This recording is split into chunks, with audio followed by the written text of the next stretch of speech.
The World Tour season is officially over with the Tour of Guangxi finished, and this year has certainly showed us a lot of drama along the way in the biggest races on the calendar. And in today's video we're going to take a look at the 10 best riders according to the UCI rider ranking. And if you're new here, make sure to subscribe to the channel to keep up to date with all the videos. First on our list is friend of the channel Joao Almeida. Almeida had another solid season with second place in Tirreno Adriatico, followed up by another podium at Vuelta a Catalunya, finishing behind two other riders on this list. And his big goal of the year was the Giro d'Italia, where he managed to finish third in the opening time trial and was high up in the GC throughout the race. But the big highlight for him personally was on stage 16, where he attacked with Geraint Thomas and managed to outsprint Thomas for the stage win. And subsequently Almeida was able to climb onto his first career Grand Tour podium in Rome as well. However, he was not done there, as he also managed to finish second in the Tour of Poland, followed up by 9th place in the Vuelta a España. Next on the list is the rider with the most wins of the season, Jasper Philipsen of Alpecin-Deceuninck, who won 19 victories in total, including 2 in Tirreno Adriatico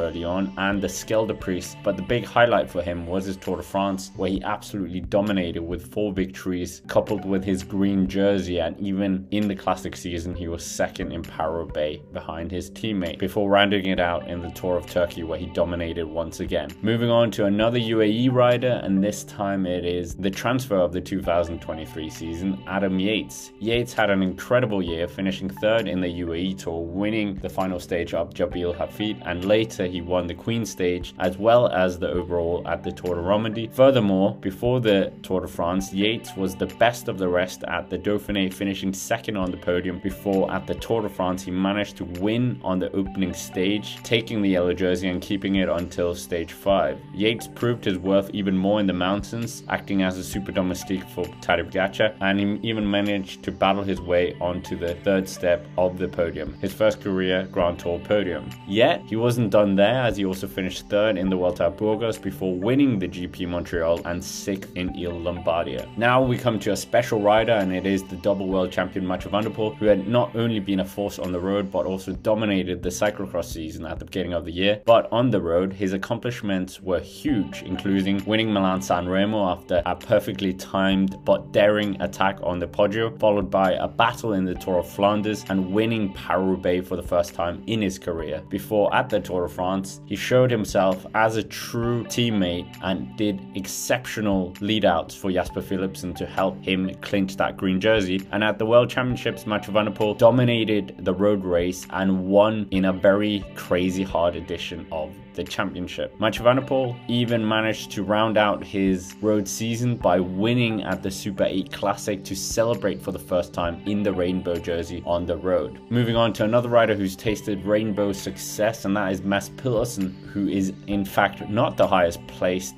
Dane on the list. Pedersen began the year winning the Étoile de Bessèges time trial, then going on to win stage 2 of Paris-Nice, and in the classics being in the mix in several races, even returning to the podium in the Tour of Flanders and a very strong 4th place at Paris-Roubaix. At his first Grand Tour, the Giro d'Italia, Pedersen managed to win in Napoli, and in the Tour de France he was able to outsprint a red-hot Jasper Philipsen in Le Mans, before at the World Championships Mads Pedersen managed to get in the elite selection and get himself a 4th place finish. But Pedersen wasn't done there, as he managed to have the perfect week at the Tour of Denmark, winning the final time trial and thereby clinching the overall, before 24 hours later going to the Burma Classic in Germany, and he also went on to win that. The next rider on our list is none other than Wout van Aert, who has had a very busy year. He himself was at the cyclocross season, but in the road season he managed to get himself on the podium once again at Milan-San Remo, before winning the E3 Saxo Bank Classic ahead of Van der Poel and Pogačar. And then Wout van Aert helped his teammate Laporte clinch Gent-Wevelgem, before himself finishing 4th in Tour of Flanders, and then at Paris-Roubaix finishing 3rd after sustaining a puncture in the crucial final moments of the race. Wout came back at the Tour de Suisse, where he was very consistent in the sprints and won the points classification, and at the Tour Wout was frustratingly close to several stage wins but ultimately left the race without any success for himself. And at the World Championships he was second in the road race behind Mathieu van der Poel, but he he did manage to bounce back and win the Coppa Bernocchi sprint. Not a bad year for Wout, but certainly not his best season. Staying on the Belgian theme, and Remco Evenepoel is 4th on the world ranking. Evenepoel opened his winning account at the UAE Tour, where he won the team time trial with his team Soudal Quickstep and held on in the mountains to win the overall ahead of Luke Plapp and Adam Yates. Thereafter, he was in a close battle with Primoz Roglic at the Vuelta a Catalunya, winning 2 stages in the process and finishing 2nd. Remco Evenepoel, as the world champion, went to Liège-Bastogne-Liège and absolutely dominated the race, and nobody could follow his wheel, and he clinched his 2nd title there. At his first Grand Tour, the Giro d'Italia, Remco began in a winning way, taking the opening time trial in Abruzzo and thereby donning the Maglia Rosa for the first time in his career, and he even went on to win the 9th stage as well, another time trial, but had to withdraw sadly because of illness. Remco returned to racing at the Tour de Suisse, where he was able to finish on the podium and won stage 7 after the devastating loss of Gino Mera, and dedicated the victory to his memory. Remco then went to San Sebastian, and here he managed to win for the 3rd time in his career, beating Bilbao in a sprint. And at the World Championships, Remco was unable to defend his road title, but managed to win the World Time Trial title for the first time in his career as a senior. And at the Vuelta a España, Remco was strong in the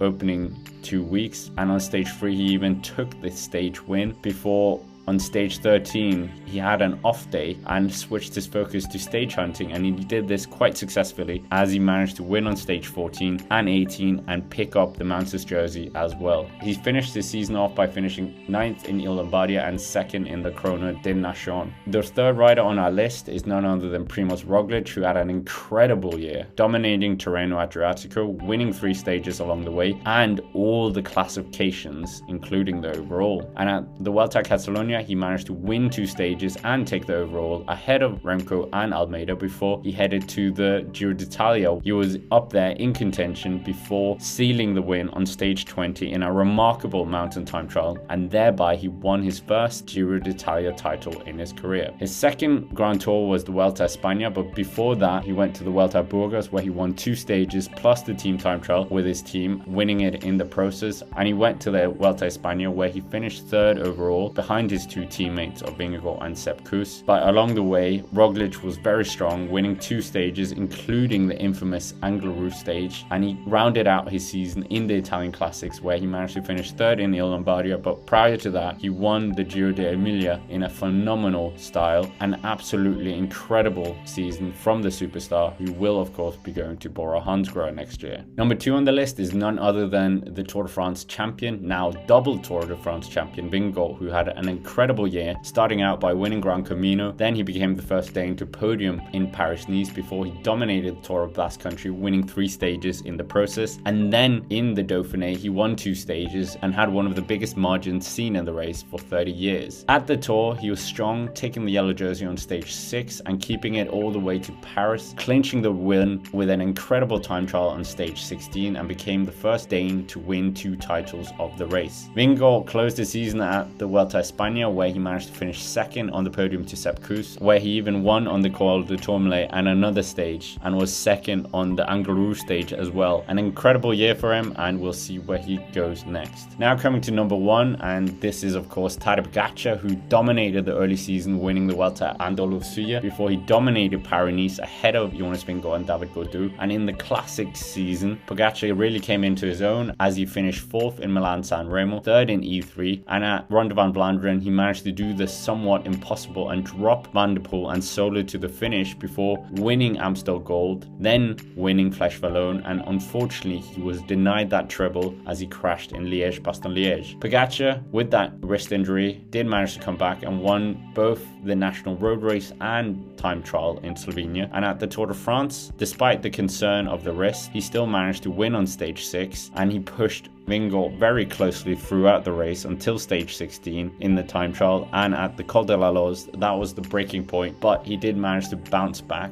and won stage 20 and took the white jersey for a 4th year, which is a record in itself, and finished 2nd overall. Pogacar then went to the World Championships where he finished third in a very competitive race, and he finished the season by picking up numerous top 5 positions in the Italian one-day races and finished the season by winning his third consecutive Il Lombardia. Truly remarkable, and what a season he had. That is basically it for this video. Make sure to comment down below which rider you think had the best season in your opinion, and if you haven't already, subscribe to the channel, and of course, as always, thank you for watching, and I will see you around.